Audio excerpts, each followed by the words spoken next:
what we do here is go back. Hi guys, welcome back to my channel. It's Chrissys Corner. How you doing?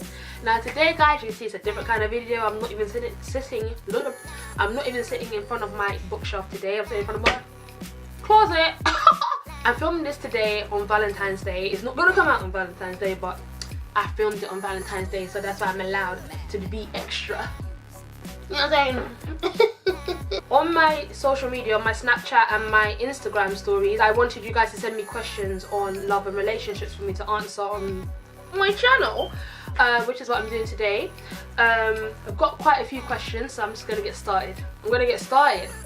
But it's still Valentine's Day, and I just wanted to do some of the stereotypical things that single people do. So just to make it a little more interesting, she's gonna drink this. I also have my Red Light Special and my Ben & Jerry's, which I have been a fool to leave out, so it was completely soft, but I'm going to enjoy it anyway. Let us begin, shall we? Oh, I'm gonna sleep well. So question number 1, why are men trash?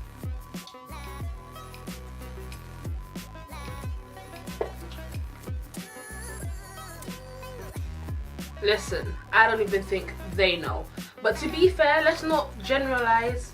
Like, we all know that that men are trash, but not all men are trash. Don't put that out there before the one that comes for you is trash. It'll be like some men, so at least you're leaving yourself that gap of the some. So let that some come towards you. Let the trash stay over there. You know what I'm saying? Okay, what's this next one? It says, what's love got to do with it, babe? Everything, sugar. Next question. Okay, this needs to stop opening, yeah?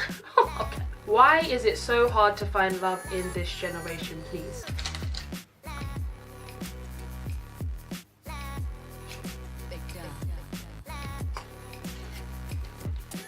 I would say that part of the reason why it's so difficult for, you know, this generation to find love is because everybody's trying to move like a savage.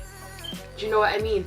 You're not going to be able to meet and connect with people at the level that is required for you to have a meaningful relationship and find love if, you know, they didn't text you back. So instead of telling them, you know, that annoyed you and that you want to have that open line of communication, you shut down, you ignore them, and you guys never see each other again. Also, I feel like a lot of people are really confused. They're confused about what they want. I feel like a lot of people will enter into sort of friends with benefits relationships, saying, yeah, it's gonna be friends with benefits, with the knowledge that they actually want more of this person, but this is all they can get right now, so they're gonna take that. You shouldn't settle. Like, I'm not saying that you can't compromise with people. Compromising is good, compromising is necessary, but don't mislead people. Like, if you want to have a relationship with this person and this person is telling you that they don't want to be in a relationship, that they just want to, you know, live life and be free with whoever and whatever and all that, and you hear that but you don't take it in by choice and decide, well, no, when we start this situationship of ours, this friends with benefits relationship, is going to grow into something else. But you can't plant a seed in bad soil and expect the plant to grow healthy. You might really care for this person, but if they are telling you from their mouth that they don't want a relationship, that's when you just turn on your heel and leave. And it's okay, because how many people are out here in this world for you to meet and to have relationships and interactions with, that you want to be hooked on this one person that doesn't give a damn? What I'm essentially saying is, part of the reason why it's difficult to find love in this generation is the savagery, the trend of being a savage and not caring, and, you know, catching flights and not feelings. Bitch, why can't you catch flights and feelings? Anyway, I actually finished my wine already, the first glass. Let's continue, shall we? Next question. One night stands, are they a yes or a no in general? So, okay, so what I'm saying is, generally, I'm gonna say yes, because, you know, everybody can do whatever they want to do. Do you know what I mean? If you want to do that, then do that, but there are risks involved. That's all I'm saying. For one, you don't know this person, they don't know you. They're less likely to have any kind of sense of responsibility over you, and therefore people can act a little bit crazy these days, you know what I mean? So you want to be careful about that. So generally, you know, don't most people just have, you know, a little side thing over there, little peri chips over here, some creamy mash over there, people that you know that are friends with benefits, more or less. like what I was saying before, which I think is much better and safer than just having a one-night stand. Like, maybe I just haven't experienced that level of lust before, where I see a stranger and I'm like, I must have you. People always say there's somebody that you always go back to. Just go back to them. For one, they know what you're about, they know what you like, and whatever, you know, do you know what I mean? All that stuff, they know you. So it makes the whole exchange a lot easier, and I feel like it's probably going to be a lot less awkward than if you're with one random. To answer the question, see, now I'm reconsidering. I've changed my mind. I feel like there's too much risk involved with a one night stand, that you might as well just have a fuckboy or fuckgirl or friends with benefits, whatever you want to call it, instead of doing that. So I'm going to say no. What is classed as a good relationship? I would say, roughly, that a good relationship is one that consists of communication, trust, loyalty, respect, and love. That's what I would say. Time, I forgot to say time. A lot of people, I would say particularly guys, they tend to think that girls are all here for living that lavish lifestyle. They think that we want them to be taking us here and taking us there and throwing money on us and all that stuff. More times than not. Unless you're with a gold digger.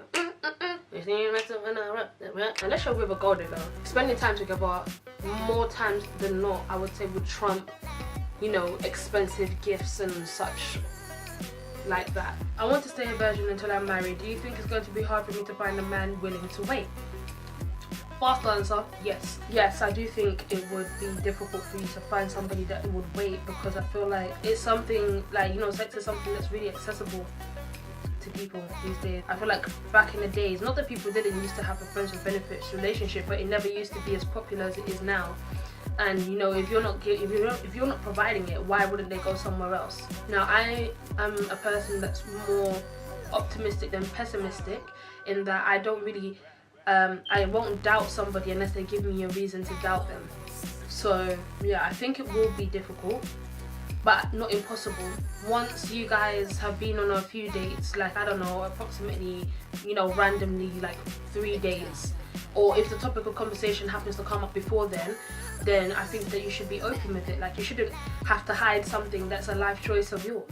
If that's your choice, that's your choice, and there's nothing that anybody can tell you that should sway your decision. If that's your decision, that's your decision.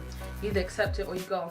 I'm not gonna say it's not anybody's business whether it is, because obviously if you're with somebody, I'm not gonna say that that's not an important factor of the relationship, but I'm one of those people that views sex as like the cherry on top. I don't feel like it's the whole cake, or the icing on the top, not the whole cake. I also think when you withhold, whether it's just for a short time or whether you're waiting till marriage, I feel like it gives you guys a better chance at getting to know each other on a level, like seriously getting to know each other, because, you know, if you already start with that, more times than not, are you not just going to continue that? Now, I'm not saying that if you do start that way that you can't, but I feel like it's easier to get to know them on a different level than if you start that way. So in answer to this question, I would say yes, it will be difficult, but no, it's not impossible, and I think that you should stick to your guns.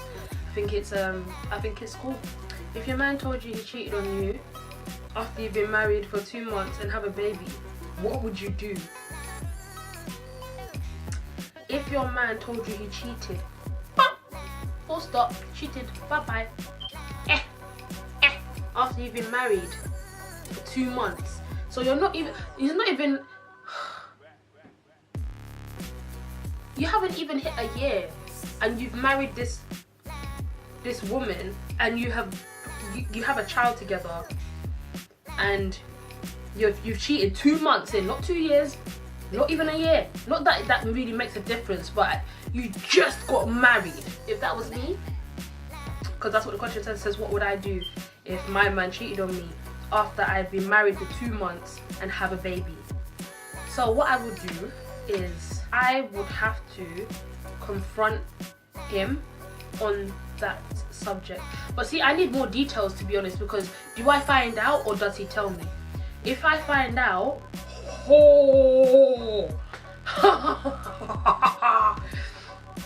I'm always smiling on my channel, so you guys don't even know, like, I don't play that.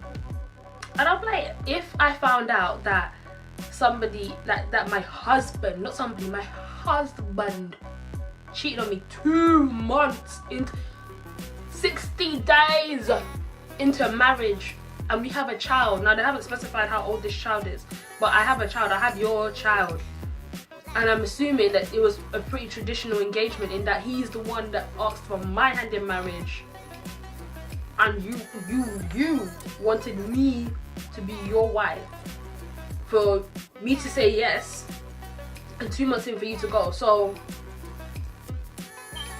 go out and play while I sit at home with your baby. It's not adding up to me, you know. If I found out, I'm not gonna lie, I would get hot. There will be a big confrontation. If I find out and I have facts, hard facts, and you try to lie to me, I'm not gonna lie, I will rock your jaw. I will give you the 1 bang. Are you stupid? Yeah, no, long story short, are you crazy? Either way, it's gonna end with me and my baby ducking out of there and finding somebody that can actually have that has some self-control and loyalty. Somebody that's dependable. If you tell me, I'm not gonna fight you. I'm not gonna be mad to the point of physically touching you. I don't think. Like, I would be mad, but I'm the kind of person, if you come to me and tell me, then I feel like we can break it off amicably, in terms of, I'll be like, I respect the fact that you told me, rather than continue to sneak around and wait for me to find out, or think that I wouldn't find out. Do you think I'm stupid enough that I wouldn't find out that my own husband, this is the wrong hand, but whatever, my own husband was cheating on me, and I wouldn't notice anything? Now you're trying to say that I'm stupid as well, that I'm stupid for loving you. You're mad. I need to stop up. You're bluffing. Next question for you: what is love? Okay, I kind of answered this. Well, I said what a good relationship was. This is kind of a difficult question. In addition to what I said before, another thing that adds into what I would describe as love is knowing the good, the bad, the ugly, and still choosing that person. Because as much as, you know, you can't help your feelings, there's the phases of love in it. It's the infatuation stage, you know, the puppy love and all that, and then you grow and mature. And aside from all that, is friendship as well. Obviously, I'm not at that stage in my life where, you know, I've been married for however many years and I'm saying, you know, but I listen to people that are older than me. I take it in, right? And I agree with what people say in terms of, you know, that the love fades. Like, well, not fades, but it changes. And therefore, you know, as it's changing, if you don't like this person as a person, if they're not your friend, I think it would be difficult to keep the relationship going. Also, I would say, you know, being a Scorpio that I am, that, you know, love is passion also. Love is understanding, love is empathy, love is not blind. What's my longest relationship? Ooh, my longest relationship.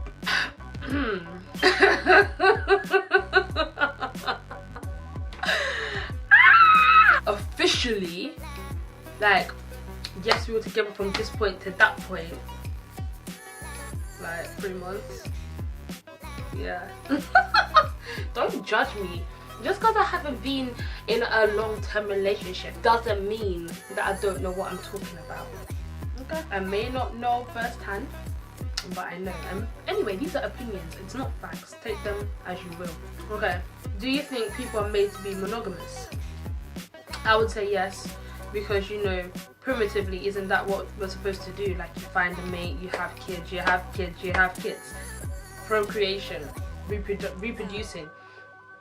That's what it's for. And I say that also because, you know, like, you know, all the hormones that are released during sex is not for no reason. Do you know what I mean? Like, if it was supposed to be, you know, just bouncing around on anything that moved, then why would we have the release of oxytocin, you know, which is known as the love hormone? Why would you feel that bond after doing this act if it wasn't supposed to be, okay, now we're together and we will continue to reproduce? But anyway, aside from, you know, the scientific part of it, I would just say that, yeah, I feel like generally people want to have somebody that they can call their own.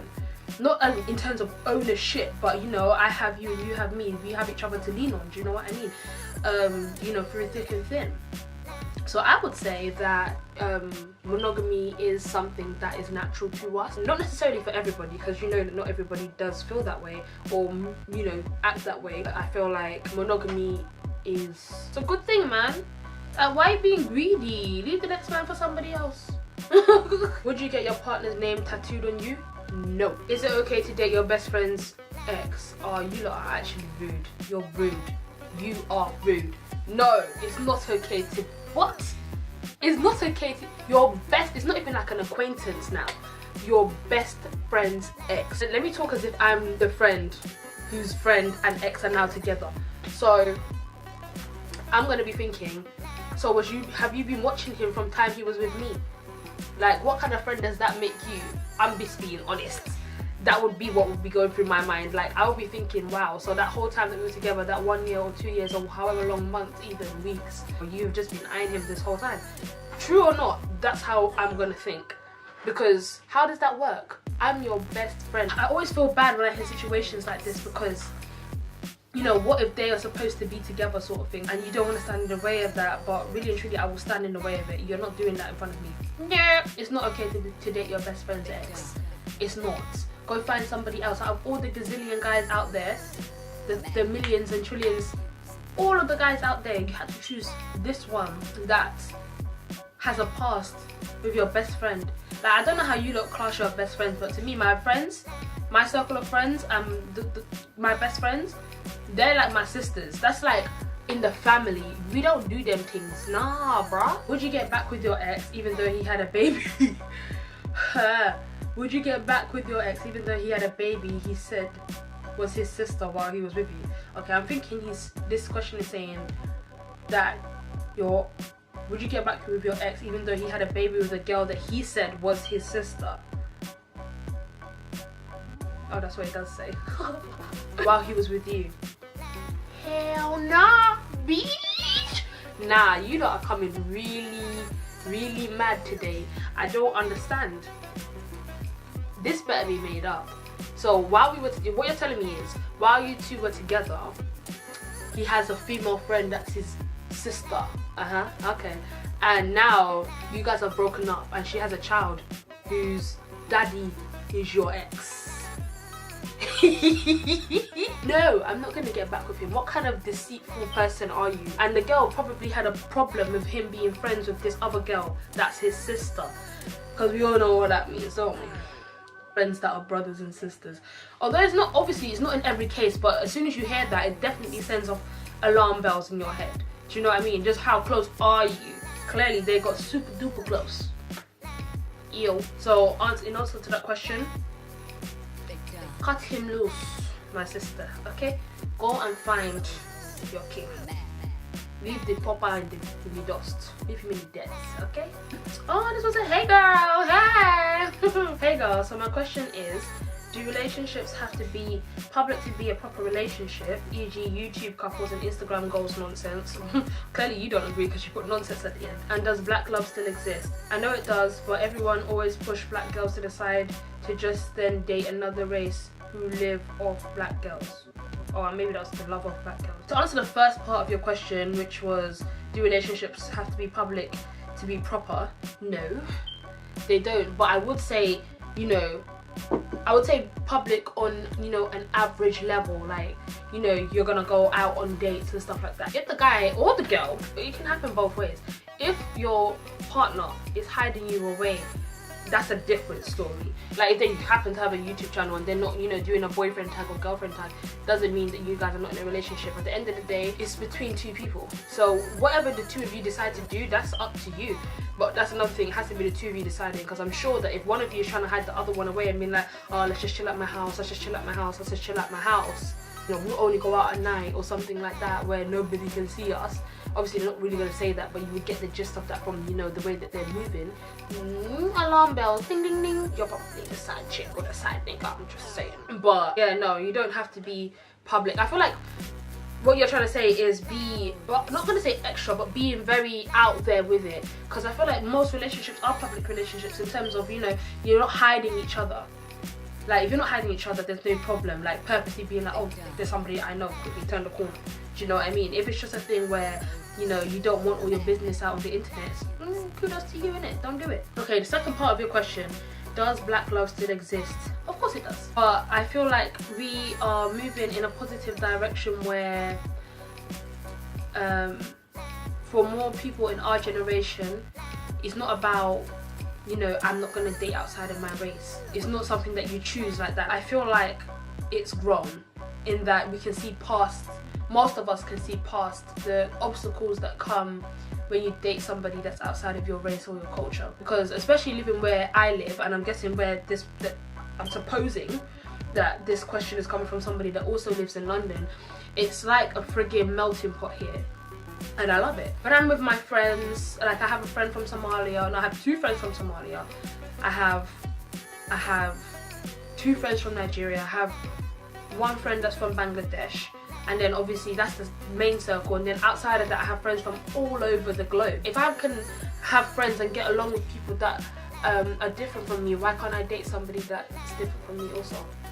It doesn't make any sense. It's also a thing with preferences. Like if your preference is to date within your race, that's your preference. But if you're doing it as a political standpoint, please leave it alone. Do you know what I mean? Just be happy, okay?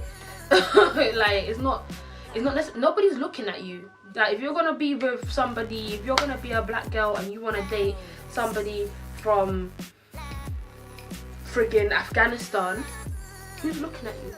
I don't care. Be happy. Black love does exist, but I don't really use the term because I feel like it's really exclusive to other people.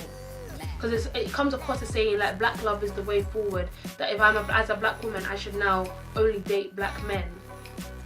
And I don't really agree with that. I feel like if you, like I said before, if you have a preference, that's one thing. But if you're saying, nah, you know, I need to stay within my race just because,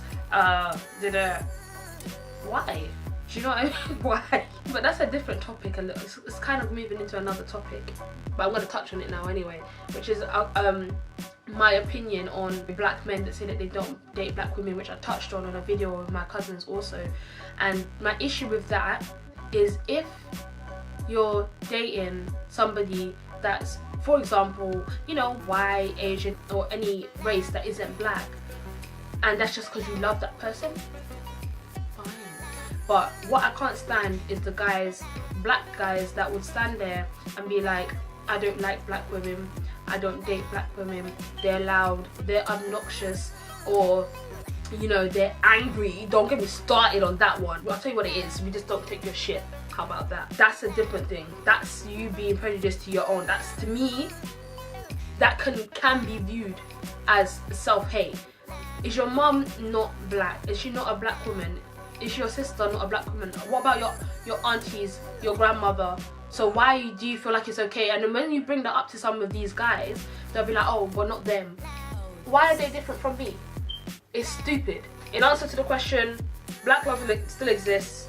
Relationships don't need to be on social media to be proper. They don't.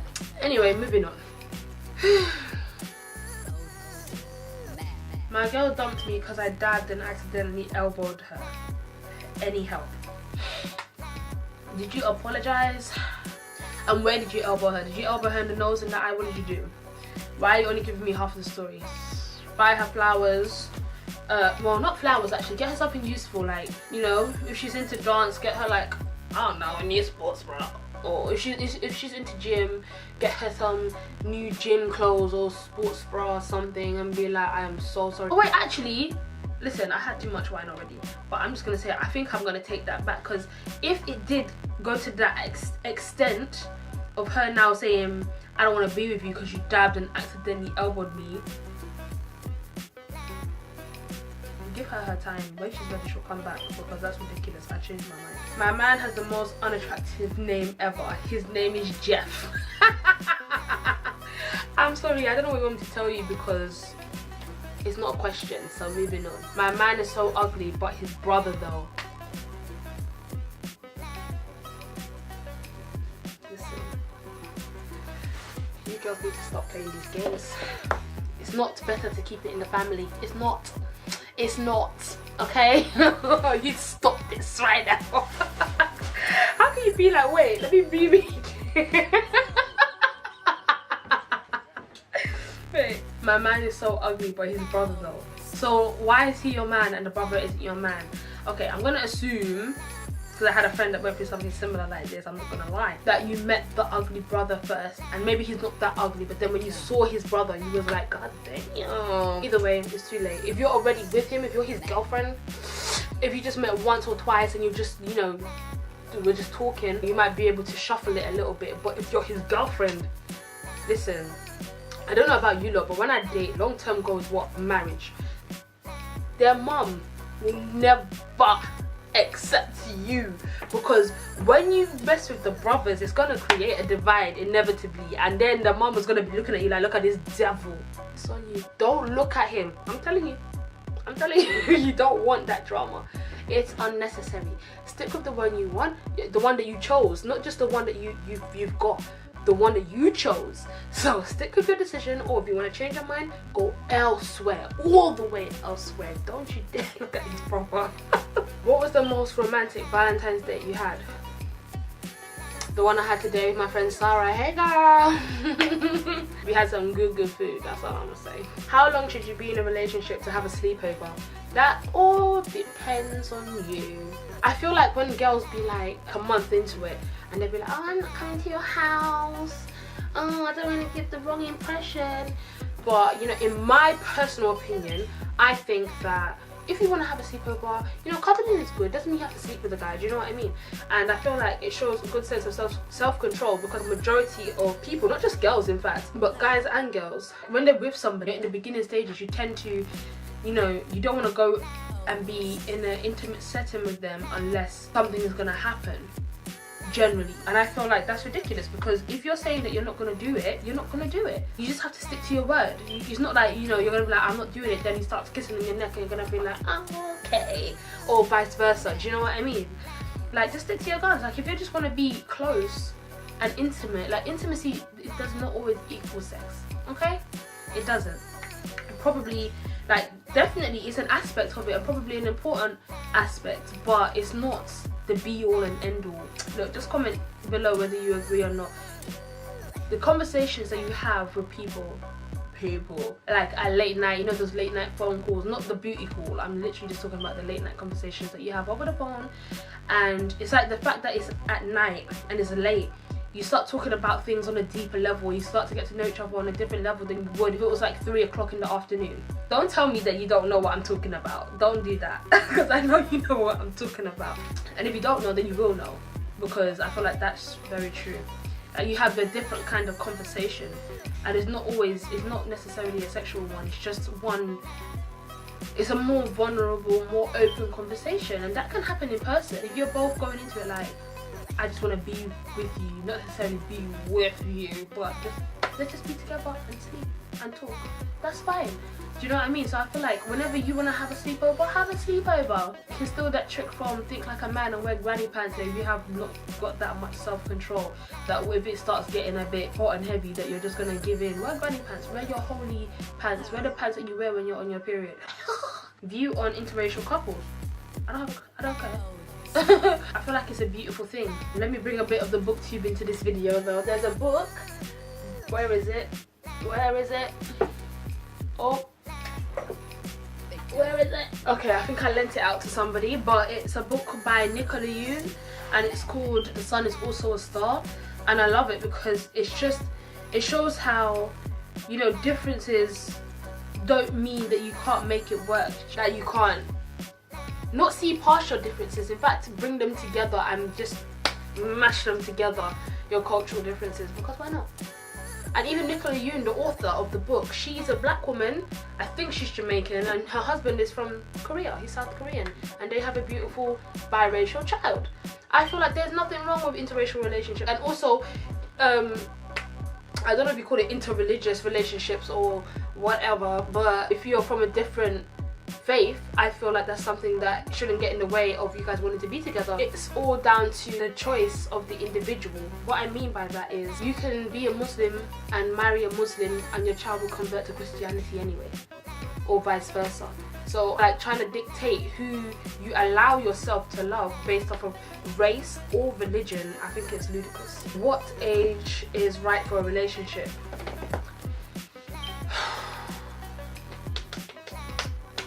I feel like a good age to date is 18. Just because at that age you're probably going to be in college or some sort of higher education, so the basics are done with. I'm not saying that you still won't be distracted whether you're in a relationship or not, because we have all been there. People have their whole, you know, fairy tale love stories of being in primary school sweethearts and whatever else, and that's great, but it's always better to wait, because you don't even know yourself. Like up until 16, even 18, including 18, you've just been in school your whole life. What do you want to do? You don't even know, because by the time you go to university and you try it for a year, maybe not even a year, maybe even just 3 months, 2 months, and you decide, I don't even like this, what do I want to change to? I feel like it's important to know yourself before you get into a relationship, because two halves don't make a whole. It's two wholes that come together, and that's when you make something great. If you both come not even knowing yourselves, how do you it's like what they say, if you don't love yourself, how can you expect somebody to love you? You have to show people what your standard is. You have to show people how to love you, like what you will tolerate and what you will not tolerate. And you have to get to know yourself to know what those levels are. And when you're 16 and you're just, well, 16 is a bit better, but when you're like 14, 15, what are you even doing? You might as well just focus on your GCSEs and be very good friends. At least graduate from secondary school first, before you get into something that's a serious commitment. Because I do agree that it's better to have, you know, relationships while you're young, because you know any mistakes that you're going to make, you make them early and you can remedy them later, so that you don't have the same problems when at an older age. Or not even the same problems, but problems that you didn't even know existed because you hadn't dated before. So I'm not saying that, you know, dating young is completely wrong. I just feel like logically and the smart way to do it would be to wait, but you know, your heart wants what it wants, I suppose. What is a deal breaker in a relationship for you? For me, I think it must be clear from the other questions and the way that I reacted when cheating came up. If I was in a relationship and somebody cheated on me, for me personally, I would not be able to get past that, therefore we are done. I feel like there is nothing you can do and nothing you can say to me that could make me stay after that. Because like I mentioned before, I would rather you be straight. If you don't want to be with me, just tell me that. Don't then go behind my back. Like, you don't get the best of both worlds. If you want to do that, be single. Let me know and go be free in the world. But you're not going to play me like that. No. No. The ultimate deal breaker is cheating. Infidelity. I can't stand it. To me, that makes you a coward if you can't even tell me what you want. What do you want? Do you want to be with me? Do you want to be elsewhere? If you can't even tell me that, what are we even doing? Like, there was a guy I was talking to once, and he was talking about what would I do if somebody cheated on me. Listen, let me tell you something. You need to lay down what's acceptable and what's not acceptable for you in a relationship. For me, when I was talking to this dude, I was making it very clear, very, very clear, that cheating is not something that would be tolerated. To the point where he even made a comment one time. He was like, he could imagine me in one of those prison shows where they'll be like, oh, somebody will be like, what are you in for? Murder. What are you in for? Oh, bank robbery. Then they'll ask me, what are you in for? And I'll be like, listen, that bastard cheated on me and I castrated him. That's a very extreme case, you know, but I would be lying if I said I couldn't see it. I don't play that. Like, if you just don't want to be with someone, that's what I don't understand, the concept of cheating. Because to me, you cannot love somebody and cause them that kind of pain. Because let me tell you something, everything comes to light.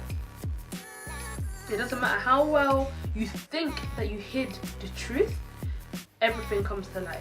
I don't care what's happening in your relationship. Personally, I'm going to judge you that stepped out of it, not the person that was loyal to you. Whatever. How do you feel about dating guys with kids? Does being a possible future stepmom add more pressure on the relationship? Definitely. And you know, I feel like guys have this misconception that all women want children. Not all women want children. So if you have a child, that's probably going to be a deal breaker for a certain kind of woman. I feel like it definitely adds pressure to the relationship, because your commitment isn't only to yourself. And if you're somebody that happens to be very empathetic and somebody that cares about how other people feel, then and somebody that is just a decent woman. Like, if you're just a decent woman, you wouldn't want to get involved with a guy that you didn't see it happening with long term. When a guy has children, it makes you have to make your decision much faster, because you don't want to be involved with this child and have a bond with this child if you're not going to be with his father or her father. It's one thing that you don't want, is to create a bond or let them start depending on you. The doorbell rings, they're thinking it's you, and then all of a sudden it's somebody else. Nobody wants to be in that kind of situation. I'm sure the father wouldn't want that either. So yes, it definitely adds pressure on the relationship if you have a child, because at this point the woman is not just taking on you, she's taking on you and your child, and declaring that she will be there as this child's mother. Whether it be stepmother, or you know, maybe the mother had passed or something like that. That's even another junction that we've come to now. If the mother has passed, it makes it easier. This sounds, it's a bit blunt, but it makes it easier for you to help him raise this child and become a mother figure in this child's life, as opposed to him having a baby mama. Because I don't know about you, but I don't really want to see your ex every weekend when she's bringing your son or daughter over, or your son and daughter. Most people are quite mature adults in that, you know, obviously you probably have been with somebody before you were with me, but that doesn't mean I have to see them on a weekly basis. I'm just talking in the sense of, you know, you're not sure, and this is factors as to why you're stepping further back instead of stepping further in, which could be the fact that the baby mama is present, especially if the baby mama is still, you know, not let go of this guy, and she's like, well, I'm your child's mother, there will always be us, do you know what I mean, because I'm the mother of your children. And that can be hard for some women to swallow, as being the other, not the other woman, but being the new woman in this guy's life. That can be very difficult. So does it add pressure? Yes. But on the other hand, if you are sure about this guy, it's going to be great. Like, you have a child that you did not have to go through pain to have and to hold and to love. I'm not saying that you won't have to do that at some point, or you won't get to that stage, but you will just have one there. Like, it's not a negative thing. I think that people that can step into somebody's life when they have children, I feel like it's very admirable. I don't know that I'm at that level, but it's very admirable. Definitely. What's a Scorpio's biggest turn off? I would say disloyalty, because obviously, like I said, for me, cheating, like, are you stupid? Scorpios are fiercely loyal, so that's why I say that. Now, if you're disloyal to me, or any Scorpio generally, it's not gonna work. It's not gonna run. If we're in it, we're in it. Do you know what I mean? I'm not necessarily saying that, you know, if I'm with a guy that's my husband. I'm not saying that. You know, things go wrong, things change, and things don't work out, and that's fine. But if you are really actively being disloyal, you know, when I see situations or hear about situations where a guy and his girl are walking down the street, and my guy's gonna holler at another chick, I will walk away and you'll never see me again. Bluffing. Oh, another turn off for Scorpios is people that can't keep secrets, because I feel like Scorpios were really secretive. We have the stereotype of being very mysterious, because we're very good at keeping things to ourselves. And so we don't really respect somebody that if we tell them something, or before we tell them something, because more times than not it's going to be difficult to catch a Scorpio out in that kind of situation, because we will really observe you beforehand. You're coming to tell me what your friend's going through in her relationship, that she told you or he told you confidentially. This is the key word. If it's just, you know, something that everybody knows, it's something that everybody knows. But if somebody has told you something in confidence and I see you blabbing, that is disgusting. I don't want anything to do with you. Not that I would trust you and tell you anything anyway, but that is not something that we mess with. We don't fuck with that. No. Keep your mouth shut. What is the most appealing behavior a guy can have? I have more than one. I would like to say it's very appealing when a guy is consistent. I would like to say that it's very appealing when a guy is honest. And I suppose those things, when you mash them together, equals a guy that's dependable. I think that's very appealing. I don't need to know your schedule for you to be dependable. Dependable means that when you're needed, you're there. I feel like a lot of people, if they say to you that they don't have time, they don't care about you, because if somebody wants to see you, they're going to see you. If somebody wants to be around you, they're gonna be around you. It's that simple. You make time for the things that are important. You have priorities. It's not fine if that person is a priority on your list and you're not a priority on theirs. Let me have some ice cream. Oh my god, it's not even ice cream at this point. Don't spill on me, don't spill on me.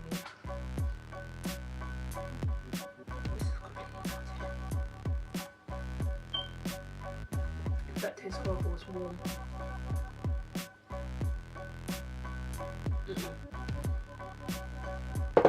No. Ah, that's another thing I'm leading into it is leadership.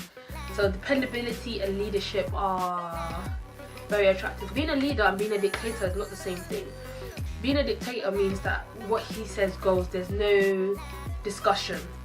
Being a leader is a communication between the two of you, but he takes that first step. I feel like that's very attractive, and that's what I'm about to get onto. So let's say I'm lost and I call him, I'm like, oh, I don't know where I am, blah blah blah blah, and he'll be like, okay, you know, like, send me your location, I'm coming to get you.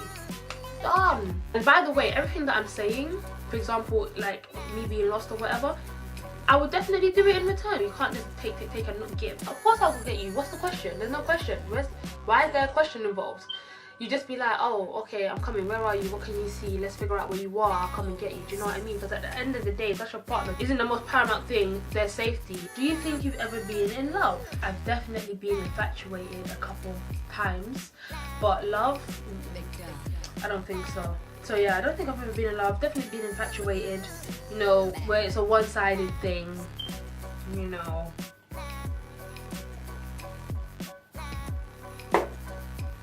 Yeah, no, I don't think I've ever been in love. Do you think someone has been in love with you? If so, how did you know or feel it? No, I don't think it. Hey, that sounds sad. Yeah, no. I don't think that anybody has been in love with me, but you know, seeing as I can't talk about that, I say that I know what I like. How do I know or feel it? If they're in like, because the question is talking about love, but no, we've dismissed that. For one, if you're offering up information that I didn't ask for, like you're trying to let me know more about you because you want me to know more about you, which would make me think that you want me to know about you because you want me to like you. Because more times, nobody offers up information, like personal information about themselves voluntarily. Even if you ask some people, they won't even tell you. So if, you know, I'm talking to somebody and I don't even ask the question, but you're telling me your life story, I'm going to assume that you like me or that you're really sad. But it depends on the environment. You know, if you're on the bus and some guy sitting next to you is like, oh, I'm going to see my nan.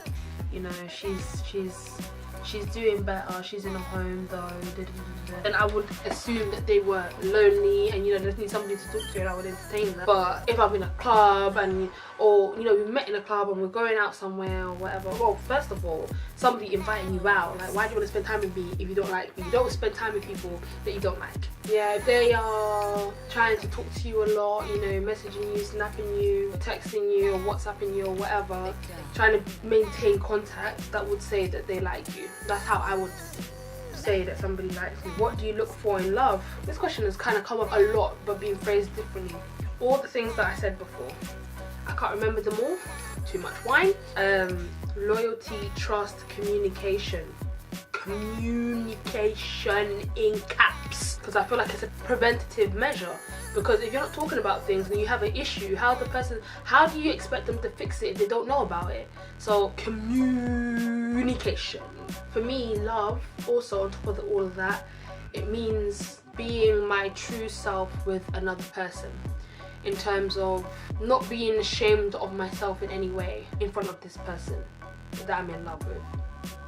If that makes sense. If we're proper in it, like, you know, not beginning stages of a relationship, but we're in a relationship, we're both in love with each other, we both are there to support each other and, you know, uplift each other, then I feel like I wouldn't really be ashamed about any part of me. I would want them to know everything about me, and I would want to know everything about them to better, so we could better understand each other and better help each other and better grow together. What are some of the qualities of your ideal man? Integrity, and then of course things that I mentioned already.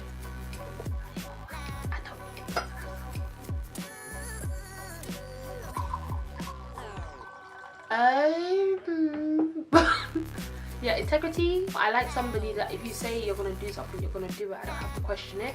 So like, you know, if you say you're gonna call me, you're gonna call me. Or if you promise your mum something, you're gonna fulfill that promise. I like that. Well, this was fun. I like seeing you guys' questions, so I might do this again sometime. So just follow me on Instagram if you're not already, because ow.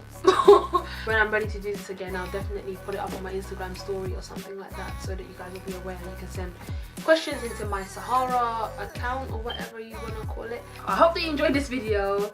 Thank you for watching. Please like, comment and subscribe to my channel. Tell a friend, tell a friend, tell a friend for their auntie and their uncle and their cousins to subscribe.